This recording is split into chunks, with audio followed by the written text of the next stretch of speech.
Welcome to God's Own TV. Almighty God will grant your request.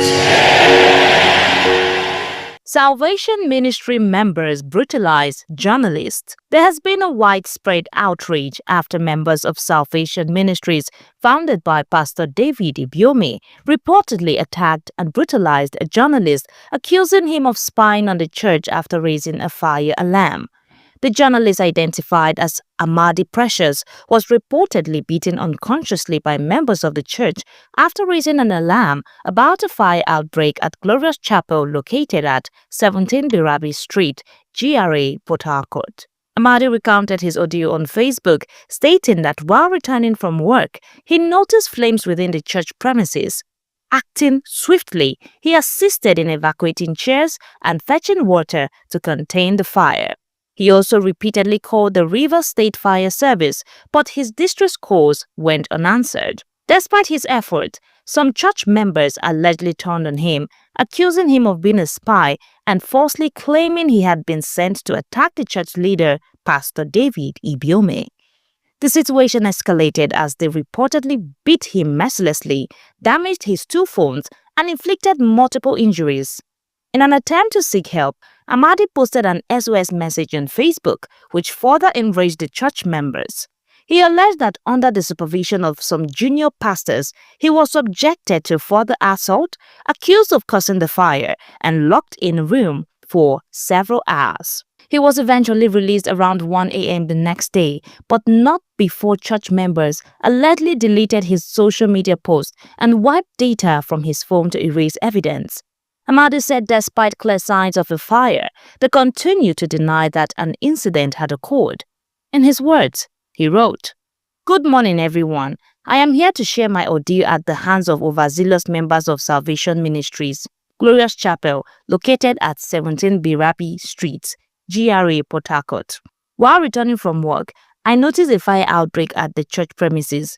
Agitated by the situation, I rushed in to assist members of Salvation Ministries by helping to evacuate chairs and fetch water in an attempt to contain the fire. I also repeatedly called the Rivers State Fire Service, but there was no response. Despite my effort to contact emergency services, my calls went unanswered. As I was actively helping, some overzealous members of the church turned on me. My only crime was raising an alarm and calling for help to ensure the fire was extinguished. To my shock, they began beating me mercilessly, damaging my 2 phones and inflicting multiple injuries on me. Justification? They accused me of being a spy and alleged that I was sent to attack Pastor David Ibiyeomie. According to Amadi, in an effort to seek urgent intervention, he posted an SOS message on Facebook alerting the public and calling for help. In his words, he wrote, "This enraged the church members even more. Under the supervision of some junior pastors, they subjected me to further assault, calling me names, accusing me of causing the fire, and even locking me in a room for hours. I was eventually released around 1 a.m. the next day, but not before they deleted all my social media posts and wiped data from my phone, erasing evidence of my distress call. They continued to insist that there was no fire outbreak, despite clear evidence to the contrary. I want to make it clear that I had no ulterior motives. I am a journalist based in Port Harcourt, and I acted purely out of concern for the situation. I am also a churchgoer in my local area and had no intention of maligning Pastor David Ibiyeomie or the church.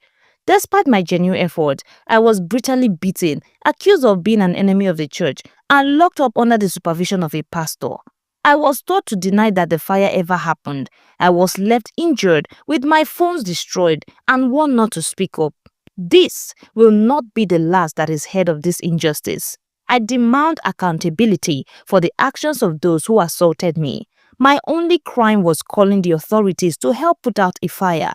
I refuse to remain silent, and I will ensure that justice is served." Meanwhile, Salvation Ministries admitted to a fire outbreak in a statement signed by the church administrator, adding that regular activities and operations will continue as scheduled. The statement reads, "This is to assuage concerns from the general public regarding the minor fire outbreak from the parking store within the church premises, which occurred on Saturday, 15th of March 2025. It is important for us to clarify that all facilities within the premises are intact. Therefore, regular activities and operations will continue as scheduled.